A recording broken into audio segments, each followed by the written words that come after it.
नमस्कार, आप देख रहे हैं भिलाई का सच। हमारे दर्शक बार बार स्वास्थ्य के बारे में और कुछ ऐसी ऐसी चीज़ों के बारे में हमारे से कमेंट में बात करते हैं और पूछते रहते हैं कि किस प्रकार की जो सर्जरियां भिलाई में और दुर्ग में अवेलेबल हैं, कई लोग वहां तक पहुंच नहीं पाते हैं। हमारे साथ एक ऐसे सर्जन है दीपक कोठारी जी। पहले भी हमने आपसे इनकी मुलाकात कराई थी और पहले भी इन्होंने एक दो बार हमें इंटरव्यू दिया है। तो कुछ नई तकनीक लेके आए हैं और जिसमें सबसे अच्छी जो अभी जो तकनीक लेकर आए हैं ये है मेडिकेटेड हाइड्रा फेशियल। जो इनके यहाँ होता है बहुत अलग होता है। मेडिकेटेड जो हाइड्रा फेशियल है वो पार्लरों में भी होता है, लेकिन मैं डॉक्टर साहब से जानना चाहूँगा कि इसमें क्या अंतर है, जो पार्लर में होता है और आपके यहाँ अंतर होता है। मैंने टर्म जो यूज़ किया है मेडिकेटेड हाइड्रा फेशियल इसलिए क्योंकि हाइड्रा फेशियल का बहुत लोग ऐड करते हैं, पार्लर वाले ऐड करते हैं, वो अलग है। मशीन्स खरीद लेने से फेशियल नहीं हो जाता। वो लोग जो करते हैं वो हाइड्रा फेशियल एक एडवांस फेशियल को एक एडवांस रूप दे के करते हैं। हम लोग जो करते हैं उसको हम लोग मेडिकेटेड हाइड्रा फेशियल से बोलते हैं क्योंकि एक एक पर से पेशेंट का स्किन एनालाइज करके उनको क्या रिक्वायरमेंट है। किसी का स्किन डल है तो उसको हम ब्राइट कैसे करेंगे, किसी के स्किन में कुछ पोर्स है जिसको बंद कैसे करेंगे, किसी को एक्ने है उसको कैसे ठीक करेंगे। ये सब चीज़ें मेडिकेटेड हाइड्रा फेशियल कवर करता है, पर एक एक का स्किन का एनालिसिस अलग रहता है। मेरे पास जो मशीन है उसमें हम लोग 10 फंक्शन एक साथ कर सकते हैं, तो कौन से पेशेंट में कौन सा फंक्शन करे सब इंडिविजुअलाइज करके रहता है। इसलिए मेडिकेटेड हाइड्रा फेशियल कराना ज़रूरी है। पार्लर वाले पैसा कमाने के लिए हाइड्रा फेशियल कर रहे हैं और हम लोग रिजल्ट देने के लिए कर रहे हैं, पेशेंट को अच्छा दिखाने के लिए कर रहे हैं। अंतर ये है, बहुत अंतर है। और मैं सबको यही सजेस्ट करूंगा कि आप हाइड्रा फेशियल कराने पार्लर में नहीं जाके डॉक्टर के पास कराएं, क्योंकि वो आपको आपके स्किन के हिसाब से आपका हाइड्रा फेशियल करेंगे। अभी देखा गया है कि लोग अपने बॉडी पर और चेहरे पर बहुत ध्यान देते हैं जी। हर कोई चाहता है कि वो सुंदर दिखे, सबका हक है सुंदर दिखना, है ना। हर कोई चाहता है कि वो सुंदर दिखे। तो चेहरे की सुंदरता के लिए आप क्या करेंगे? हाँ। लोग अगर आपके पास पहुंचते हैं तो नई तकनीक क्या है उसमें? आपने बहुत अच्छी लाइन बोली, हर कोई चाहता है कि सुंदर दिखे। हाँ। हर किसी का हक है सुंदर दिखना। आज की जनरेशन अपने आप को बहुत प्रेजेंटेबल रखना चाहती है, तो नई टेक्निक्स में हमारे पास बहुत सारे लेज़र्स हैं, केमिकल पील, एक कॉम्बिनेशन टेक्निक्स, ये सब होता है। जैसे एक्ने होते हैं किसी को, पहले सिर्फ मेडिसिन दिया जाता था एक्ने के लिए, अब हमारे पास कार्बन लेज़र, फ्रैक्शनल लेज़र्स और केमिकल पील्स के द्वारा ये एक्ने को ऑलमोस्ट पूरी तरह से ठीक किया जा सकता है। फिर एक्ने के आफ्टर इफेक्ट्स है, एक्ने मतलब मुहासे, उनके जो आफ्टर इफेक्ट जो चेहरे में धब्बे रह जाते हैं, जो गड्ढे रह जाते हैं, उनको भी ठीक करते हैं हम लोग थ्रू लेज़र्स के थ्रू। फिर चेहरे में डलनेस आना, आजकल सनरेज इतनी हाई हो गई कि हर सेकेंड आदमी को मेलाज्मा, जो हिंदी में जिसको बोलते हैं यहाँ पे जो पिगमेंटेशन आता है, हिंदी स्किन ब्लैक हो जाती है। हाँ, ब्लैक हो जाती है स्किन, तो उसके लिए भी ट्रीटमेंट अवेलेबल है आजकल। लेज़र्स और कॉम्बिनेशन थेरेपी यूज़ करते हैं हम लोग।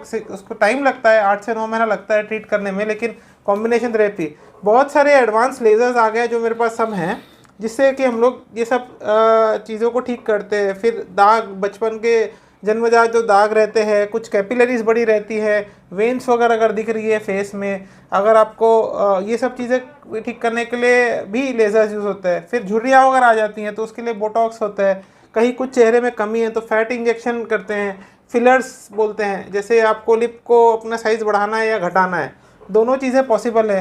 नाक का साइज़ बढ़ाना घटाना है, दोनों चीज़ें पॉसिबल है। गाल में अगर आपको एक साइड का गाल थोड़ा कम लग रहा है, ज़्यादा दिख रहा है, तो उसको कम ज़्यादा कर सकते हैं, रिंकल्स को ठीक कर सकते हैं। तो सारी एडवांस टेक्निक्स आ गई हैं और सारी अवेलेबल हैं यहाँ भिलाई में। जैसे हमने सुना है कि आजकल आप जैसे मुस्कुराता है कोई, गाल में गड्ढा पड़ता है, हाँ, तो वो डिम्पल्स वो भी बना देते हैं क्या? जी हाँ, डिम्पल्स ही बनाते हैं। आर्टिफिशियल डिम्पल्स होते हैं, 2 टाइप के बनते हैं, स्टैटिक, डायनेमिक, मतलब जो एक हमेशा दिखेगा और जो हंसते समय दिखेगा। ये भी हम लोग करते हैं, डिम्पल्स बनाने का काम भी करते हैं। बहुत सारे लोगों के डिम्पल्स बनाए हैं हमने, जो आपको पता भी नहीं चलेगा कि नेचुरल है कि बनाए गए हैं। अच्छा, जब कोई व्यक्ति गाड़ी चलाता है, बाइक से चलाता है, स्कूटी से जाता है, तो एक्सीडेंट हो जाता है बुरी तरह, जैसे उसका चेहरा जो है फ्रैक्चर हो जाता है, चेहरे की जो हड्डियां जो होती है वो फ्रैक्चर हो जाती है, उसके लिए कोई इलाज है? चेहरे की हड्डियों का इलाज आजकल इस फील्ड में ना बहुत ज़्यादा इंक्रोचमेंट आ गया है। हम लोग बोलते हैं प्लास्टिक सर्जन से अच्छा चेहरे की हड्डियों का इलाज कोई नहीं कर सकता पूरे वर्ल्ड में। मैं चैलेंज के साथ आपको बोल सकता हूँ। पर सबसे बड़ा प्रॉब्लम क्या आता है कि चेहरे के साथ बाकी हड्डियां भी रहती है। बहुत से लोग उसको इग्नोर कर देते हैं, चेहरे की हड्डी, टूटी हड्डियों को, क्योंकि वो सिटी स्कैन में डिटेक्ट होती है। और नॉर्मल एज ए डॉक्टर भी, जो जैसे वार्ड के डॉक्टर्स है, ड्यूटी डॉक्टर्स है, हॉस्पिटल के डॉक्टर्स, उसको डिटेक्ट नहीं कर पाते हैं। अब क्या होता है, पेशेंट को कभी कभी हेड इंजरी भी रहती है, उसकी वजह से वो सीरियस रहता है। कभी कभी पैरों वगैरह में ही फ्रैक्चर, हाथ पैर में फ्रैक्चर होता है, उसकी वजह से भी वो सीरियस रहता है। उस वजह से सारी चेहरे की इंजरी इग्नोर हो जाती है और उसके बाद फिर चेहरे में विकृतियाँ आनी चालू हो जाती हैं। तो चेहरे की हड्डी का इलाज हम लोग सबसे पहले, चेहरा स्टार्ट ही हड्डी से होता है, बेस है हड्डी। अगर हड्डी का इलाज ढंग से नहीं होगा तो चेहरा कभी ठीक नहीं रहेगा, हमेशा कुछ ना कुछ डिफॉर्मिटी या विकृति रहेगी चेहरे में। तो चेहरे की हड्डी का इलाज सबसे इम्पॉर्टेंट है। और एज ए प्लास्टिक सर्जन हम लोग ये मेक श्योर करते हैं कि कम से कम निशान में या नहीं के बराबर निशान में हम ये हड्डियों को ठीक करें। इसमें प्लेटिंग्स होती है, मिनी प्लेट्स यूज़ होते हैं, प्लेटिंग करके टाइटेनियम के प्लेट्स लगाते हैं, उससे चेहरे की हड्डियों को उठाया जाता है, कहीं कहीं ग्राफ्ट लगता है, वो सब लगता है। तो ये काम एज ए प्लास्टिक सर्जन से अच्छा पूरी दुनिया में कोई नहीं कर सकता है, और ये मैं चैलेंज के साथ बोल सकता हूँ इस चीज़ को। और जैसे टैटू लोग बनवा तो लेते हैं, हाँ, बना तो लेते हैं, लेकिन बाद में उनको ऐसा लगता है कि अब ये टैटू की जरूरत नहीं है, तो जगह जगह वो लोग जाते हैं, नहीं हो पाता तो आपके यहाँ उसका भी इलाज है? जी हाँ, टैटू बनाना बहुत आसान है, उसको निकालने के लिए कितना डेप्थ में टैटू बना है उसके हिसाब से इलाज होता है। वो भी लेजर्स के थ्रू रिमूव होता है। लेज़र क्या करता है, टैटू पिगमेंट को टारगेट करता है एंड वो पिगमेंट धीरे धीरे बॉडी फिर उसको हटाते जाती है। टाइम टेकिंग प्रोसीजर है, मतलब टैटू बनाना तो एक दिन का काम है, लेकिन टैटू हटाने में 6, 8, 12 महीने भी लग जाते हैं, डिपेंडिंग कौन से कलर का टैटू है, कौन से कलर की इंक है और कितने डेप्थ का टैटू है। उसमें मेरे ख्याल से बनाने से ज़्यादा निकालने में ज़्यादा खर्चा हो जाता होगा। खर्चा तो हाँ, अब निकालने में ज़्यादा, क्योंकि वो लेज़र के थ्रू होता है ना, हमको रेज लिमिटेड रहती है जो देना रहता है। हाँ, बनाने से ज़्यादा निकालने में खर्चा है, इसलिए पर रिजल्ट अच्छे हैं उसके भी। तो वो भी एक तरह का शौक है, लोगों को बनाना है और निकालना है। हमारे दर्शक जो आपको देख रहे हैं, तो आपके यहाँ क्या क्या स्पेशलिस्ट जो आप सेवाएं देते हैं जनता को, आप स्वयं बता दें। मैं complete plastic surgery, cosmetic surgery और हेयर ट्रांसप्लांट और वेस्कुलर सर्जरी से रिलेटेड सारी सेवाएं देता हूं।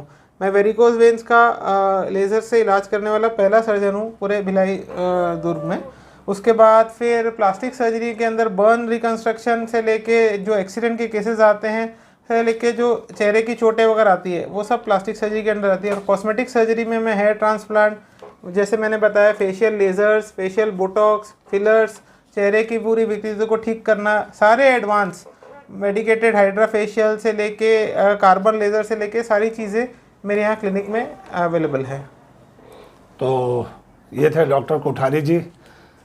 डॉक्टर जी, डॉक्टर साहब धन्यवाद आपका, बहुत बहुत समय देने के लिए। आपका भी। तो अगर डॉक्टर साहब ने जो जो आपको बातें बताई और जो जो इलाज इनके यहाँ होता है, अगर उससे संबंधित किसी भी चीज़ की आपको जानकारी लेना हो या इनके यहाँ पहुँचना हो, तो इनका जो क्लिनिक है तहसील ऑफिस के पास है, आकृतिक क्लिनिक के नाम से, और दीपक कोठारी जी हैं डॉक्टर।